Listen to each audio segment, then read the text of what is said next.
நம்ம தோட்டத்தில் நார்த்தம்பழம் ஒரே ஒரு பழம் பழுத்து நல்லா விழுந்து கிடந்துச்சு. அந்த பழத்தை எடுத்துகிட்டு வந்து நம்ம சூஸ் போட்டு சாப்பிட்டு பார்ப்போம்னு சொல்லி ரெண்டாக வெட்டணும்.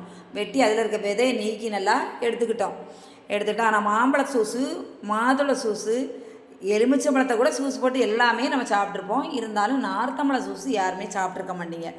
இதே மாதிரி பழம் கிடச்சிதுன்னா உங்கள் தோட்டத்தில் கிடந்தனாலும் தான், பழமாக இருந்தால் வாங்கினான்னு தான் நார்த்தம்பழத்தை இப்படி பொடிசாக வெட்டி நல்லா பிழிஞ்சு எடுத்துக்கிட்டோம். பிழிஞ்சதை வச்சு தான் பிழிஞ்சு எடுத்துட்டு ஐஸ் தண்ணி ஊற்றி தேவையான அளவு சுகர் சேர்த்துக்கிட்டோம். போட்டு நல்லா கலக்கி விட்டு பழுத்த பழங்கிறதுனால அந்த தூசி மாதிரி இருக்கும்ல, அதில் விதையும் அதுமா விழுந்துடுது. அதனால் நம்ம வலை வச்சு இருத்துக்கிட போகிறோம்.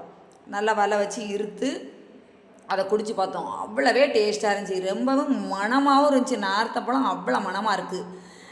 நீங்கள் இதே மாதிரி பழம் கிடச்சா வாங்கி, மார்க்கெட்டில் இருக்கும் பழம் கிடச்சுன்னா வாங்கி போட்டு சாப்பிட்டு பாருங்கள்.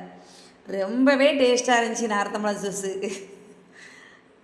பிள்ளைகளுமே சாப்பிட்டுட்டு அவ்வளோ டேஸ்ட்டாக மணமாக இருக்குமான்னு சொன்னாங்க. ரொம்ப சுவையோ சுவை.